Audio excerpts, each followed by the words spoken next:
মধ্যপ্রাচ্যের সবশেষ গরম খবর অর্থাৎ ইসরায়েল ইরান 12 দিনের সংঘাতে উভয় পক্ষেরই ব্যাপক ক্ষয়ক্ষতি হয়েছে।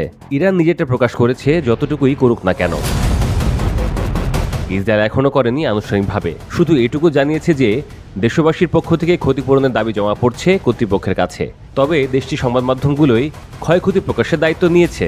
যেমন ফিড বলছে, ইরান যে 400-র বেশি ক্ষেপণাস্ত্র আর শত শত ড্রোন ছুড়ে মারল ইসরায়েলের দিকে, সেগুলো অনেকগুলোই প্রতিহত করা গেলেও সবগুলো পারা যায়নি।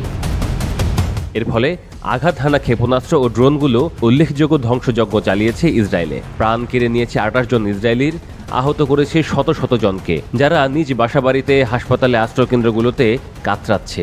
এইসব বেঁচে থাকাদের চোখে মুখে এখনও আতঙ্কের ছাপ স্পষ্ট।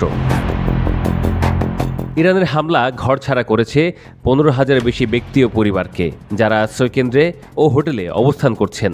হামলায় সম্পত্তির ক্ষয়ক্ষতি হয়েছে মোটামুটি 450 কোটি শেকেলের, যা ডলারে রূপান্তর করলে দাঁড়ায় 130 কোটি ডলার।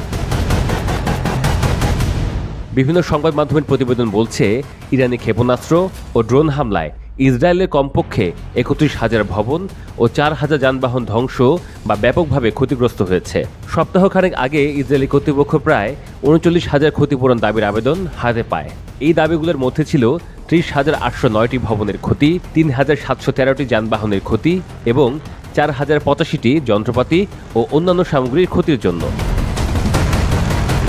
সংবাদ মাধ্যমগুলো তখন জানায়, আরও কয়েক হাজার ভবন ক্ষতিগ্রস্ত হয়েছে, তা অনুমেয়। তবে এখনও সেগুলোর জন্য কোনো আবেদন দাখিল করা হয়নি। সে সময় ইসরায়েলি ওয়েবসাইট বেহাদ্রে হারিদিম জানায়, শুধু সেন্ট্রাল ইসরায়েলের তেল আবিবেই 24,932টি বেশি ক্ষতিপূরণ দাবি দাখিল করা হয়। এরপরেই রয়েছে দক্ষিণাঞ্চলের শহর আশকেলন, সেখানে 10,793টি ক্ষতিপূরণ দাবি করা হয়। তেহরান পারমাণবিক বোমা তৈরির দ্বারপ্রান্তে রয়েছে এমন অভিযোগে গত 13 জুন ইরানের সামরিক ও পারমাণবিক স্থাপনা লক্ষ্য করে ব্যাপক বিমান হামলা শুরু করে ইসরায়েল। তবে সেই অভিযোগ দৃঢ়ভাবে অস্বীকার করে ইরান।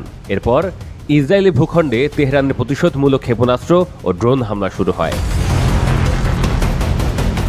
পরে 3টি ইরানি পারমাণবিক স্থাপনায় বোমা হামলা চালিয়ে যুক্তরাষ্ট্রও সংঘাতে যোগ দেয়।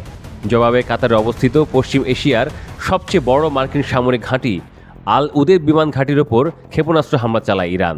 দুই আঞ্চলিক শত্রুর মধ্যে 12 দিনের সংঘাতের পর 24 জুন সকালে উভয় পক্ষের সম্মতিতে ইসরায়েল ও ইরানের মধ্যে যুদ্ধবিরতি ঘোষণা করেন মার্কিন প্রেসিডেন্ট ডোনাল্ড ট্রাম্প।